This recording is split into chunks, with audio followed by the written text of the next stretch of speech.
All right there, everyone. French President Macron tries to defend globalism as nationalism rises throughout the world. That is what we'll be talking about on today's video. I'm sure many of you have already heard about the comments made by French President Emmanuel Macron, where he officially denounced nationalism as an insult to patriotism. He was delivering remarks commemorating the 100th anniversary of the end of World War I, and he took the occasion to rebuke Presidents Trump, President Vladimir Putin, others who were there in attendance by saying that the current global order is based on liberal values that are inconsistent with the new nationalism that's rising everywhere we look.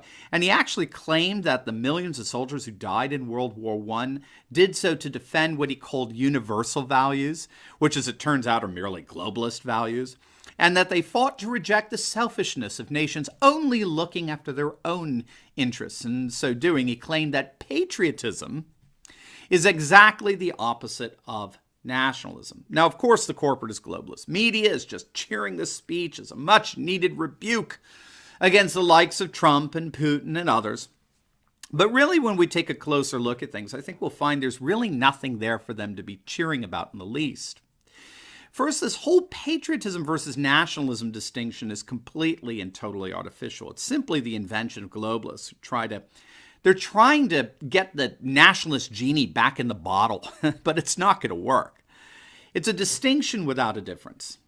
Patriotism is nationalism. There's really no other way around that. What people like Macron and the globalist corporatist media are trying to talk about, however unintelligibly, is simply the distinction that scholars make between civic nationalism on the one hand and ethnic nationalism. So that while an ethnic nationalism involves loyalties to kin and race and ethnicity, civic nationalism involves allegiance to the larger nation-state project. They're both forms of nationalism. Patriotism is simply the love of the civic customs and traditions and celebrations that stand for one's nation or civilization. It's a thoroughgoing form of a kind of nationalism, while ethnic nationalism equates such customs, traditions, and celebrations with a particular race of people. So like the Japanese, for example. Actually, the Japanese are a good example because for Japan, there's inherently no difference between civic nationalism and ethnic nationalism. The two become one in many parts of the world, actually. So that fact alone should refute the silly, ignorant assertion that we need to make a hard and sharp distinction between patriotism and nationalism. So that's the first thing.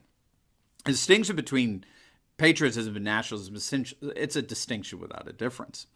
What they're really trying to do is pin one form of nationalism as over and against another. So say like ethnic nationalism is over and against civic nationalism. Now, having said that, the odd thing in all this is that it's precisely the globalist left, the cultural Marxist left, of which Macron's a part, that's precisely the agency that's fueling ethnic nationalism. This is the irony that just never ceases to amaze me, how it completely goes over the heads of globalists. Globalist-inspired cultural Marxism is precisely a major dynamic in fostering the very ethnic nationalism that globalists like Macron denounce. And that's because globalism entails multiculturalism. And at the heart of multiculturalism is the assertion that no single culture is superior or better than any other culture.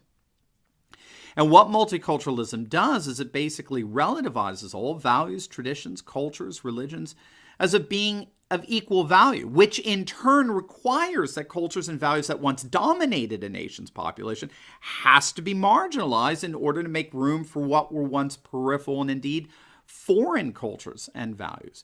This inevitably leads to an asymmetrical favoring of certain minority groups and identities as over and against the larger dominant groups and identities, a favoring that has demonstrably fueled ethno-nationalist tendencies. We are living in a time within globalist societies where if you're black, you are perfectly welcome and indeed expected to vote in accordance with your political interests.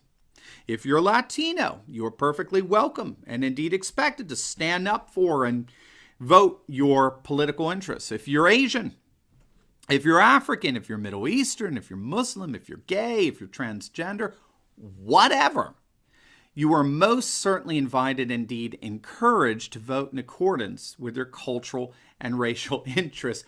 But if you're white and Christian and male and heterosexual, well, then voting your political interest is immediately castigated and denounced as bigoted, racist, sexist, misogynist, homophobic, xenophobic. This is the pathetic irony that people like Macron can't see. Globalists are the ones that are promoting ethnic balkanization and nationalism. It's, in this sense, Black Lives Matter is far more alt-right than Richard Spencer.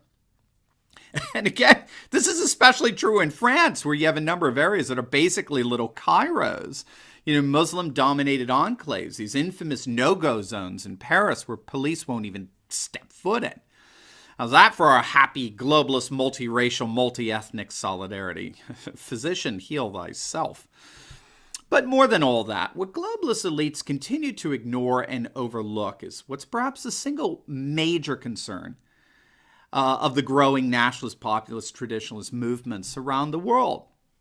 As it's increasingly being recognized by scholars, nationalists are deeply concerned about what they perceive to be the immoral and dehumanizing effects of totalitarian one-size-fits-all empires that fail to see populations as real human beings, but rather as cogs in a vast technocratic and political system. It's not a coincidence in my mind that Macron would be denouncing nationalism out of one side of his mouth, all the while on the other side advocating the creation of a mass unified European army.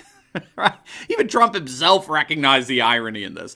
Macron wants to do what all other imperialists have tried and failed to do, and that's place Europe under a single militaristic order. You see, nationalists recognize that the only other option we have to the notion of family, the local, the communal, the municipal, the national, is some kind of imperialism that imposes its will on subject nations completely irrespective of their own customs, cultures, traditions, and religions. It's very interesting. The scholars, for example, find that the nation is actually integral to a biblical conception of the world. The scholar Carol Applebaum has done research on how the emerging nation states in the 17th century were rooted in a recovery of what she calls biblical nationalism. In the Bible, the world is made up of nations comprised by distinct people groups like the Israelites, the Egyptians, the Greeks, the Hittites, the Moabites alike. Nations and nationhood are integral to a biblical geography and geopolitical order. And as part of this, the reformers who were fascinated with this rediscovery the biblical world is made up of something akin to nation states, they saw what we might call certain mediating institutions as absolutely integral to this world. Mediating institutions such as the family and the church, the community. What they found were these institutions fostered a clear sense of vocation and calling over our lives that enabled us to flourish as human beings. In other words, parents, pastors, parishes, they were all divinely appointed agents that fostered a sense of self-worth and self-identity, indeed a sense of calling and vocation that enabled one to flourish in the highest possible sense. And as such, the entire community and increasingly the entire municipality and nation flourished as well. The ancient Greeks recognized this, that if you want a flourishing polis or city-state, you have to have a flourishing soul in each and every human person. But that requires mediating institutions such as the family, the temple, the civic space that fosters and cultivates such human flourishing. Nationalists believe that globalism inherently frustrates and indeed destroys this vision of life. Globalism, by definition, superimposes translocal, transnational, transpersonal institutions on all cultures, all nations, all peoples, forces them to abide by a one-size-fits-all political, economic, and consumer-based lifestyle system over which we have absolutely no control, and in virtually every way controls us. Globalism cares nothing, absolutely positively nothing about the traditional family. In fact, it's the opposite. Globalism is inherently hostile to the traditional family. Not only doesn't it actually encourage and celebrate abortion, but I don't think there's a single alternative lifestyle that globalism doesn't recommend and glorify. Globalism cares nothing about the church, and in places like Canada is openly and legislatively hostile to traditional Christian moral teaching. And globalism cares nothing about community. Globalist scholars have long recognized that local community life has been completely devastated by globalist dynamics and processes. This is what's so concerning to nationalists, populists, and traditionalists. This destruction of the very frames of reference that we believe to be so integral and necessary for a human flourishing and enriching life. It's this devastation that globalists like Macron refuse to acknowledge. It's the sterile, bleak, and dehumanizing technocracy that globalists and the media turn a blind eye to and seem all too happy to just vilify and impugn those of us who believe that these radically humane institutions of family, church, community, nation, culture, custom, and tradition are worth preserving and protecting and fighting for. And we are preserving and protecting and fighting for this vision of life that we hold so dear. And rightly so. We are fighting for it, with numbers that are scaring the literal hell out of these corporatist globalist apologists all over the world. Their days of destroying and eclipsing the cultures, customs, and traditions that have contributed to the formation of our human flourishing are over. We nationalists are united, and we are ready to protect, to preserve, and to defend. And we're just getting started. They ain't seen nothing yet. As always, please like, comment, and subscribe. Click on our Patreon link below. Become a monthly supporter of this channel. As you know, we are periodically demonetized by YouTube, and we can really use your help so we can continue to analyze current events in light of conservative trends so that you can personally and professionally flourish.